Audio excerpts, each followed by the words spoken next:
Hey, thank you for tuning into my channel. Today is gonna be all about Wicks, all about dreadlocks combining, and the do's and the don'ts when it comes to dreadlocks combining. This task that I had was so, it was so intense and amazing at the same time, because this was actually like my first attempt doing it like this. I joined Locs in threes, like I did it in three, so it ended up to be like 12 locks combined. It took me like 12 hours. It was 12 painful long hours, guys. So I did not want to do double sessions because I was already booked 2 to 3 weeks ahead, so I couldn't find any spots, and I did not want to do it on my off day, but it came out really good. So his hair, prior to getting it done, he left his hair, let it grew out. He decided that he wanted Wicks to join his locks. Was kind of tricky because I had to like add some hair in it, because his hair was he had a cut, and he attached back some locks, and in between when it was attaching the locks, they use synthetic hair.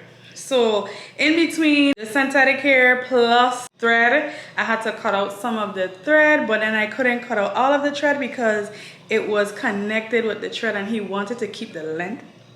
The length was really important to him. So I just told him, okay, I'm gonna work around it, because the only way that I could have worked around it was me using the extra human hair in between, because if I did not have done that, we would have never been successful, because that hair and that other texture, it was not like giving me that little fuzzy. I was like combing it out so I could get some like fuzz so we could combine it correctly, and in between it had synthetic hair, and if I had cut out that synthetic hair, it would have been like no go for his length. So we did it all by myself. It took me like 12 hours. It was really dope. After all of that work, it was really dope seeing it combined, looking nice, healthy. Like his scalp looked really healthy, being that it was combined properly.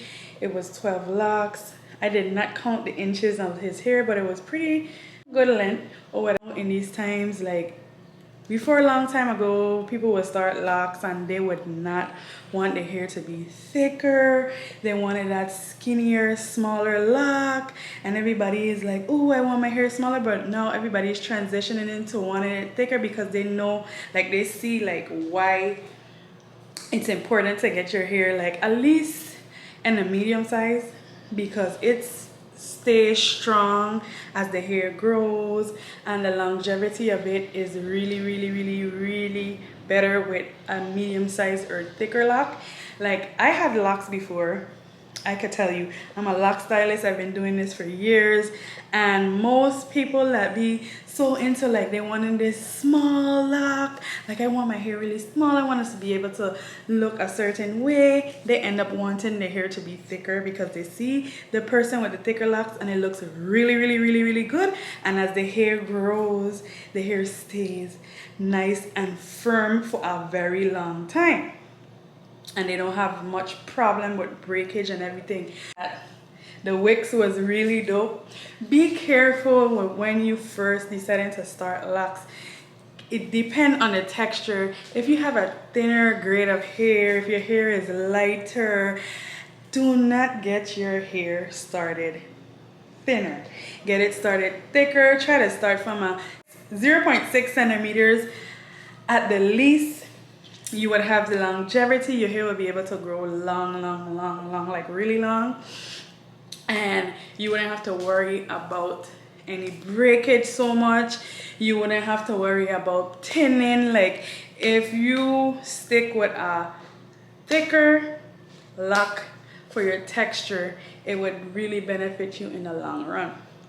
Now when it comes to reattaching, I'm only saying that because like with my experience with this Wicks and joining them together, when you are getting attachments or reattachment or instant locks, make sure you get them done with human hair. It's very important, okay? A stylist can work around, even so you can work around your hair and keep it intact with the human hair extension, attachment, repairs. Anytime you're doing repairs, there's no more thread. We don't use synthetic hair. That's like years past. That was a long time ago. In these times now, you need to be careful about how your stylist or even you, because I see you guys watching YouTube a lot and trying to do these things. Be careful, do your research, make sure you know the texture that you're working with before you continue to add all sorts of things to your hair, even products. Okay, be careful. So I'm gonna say, if you're into Wicks, if you're into just watching locks, natural videos or whatever, dreadlocks, locks, this is a video for you. This is my first Wicks video on YouTube, so I hope you guys enjoy. And make sure you do your research beforehand of sorting your locks and especially doing your wigs. This was very, very fun for me. I know you don't see people do a Wicks job in one day. Usually it's like 2 days. If it's in one day, it's like multiple people doing it. I just feel more comfortable doing it on my own because I know I'm gonna put in that work and get it done best of my ability. I really, really freaking enjoy doing natural hair. So thanks for tuning into my channel. I am located in the US Virgin Islands, St. Croix. And you can find me on Instagram at ShaShamiah, and you can follow my hair page at Passion Beauty Unlimited.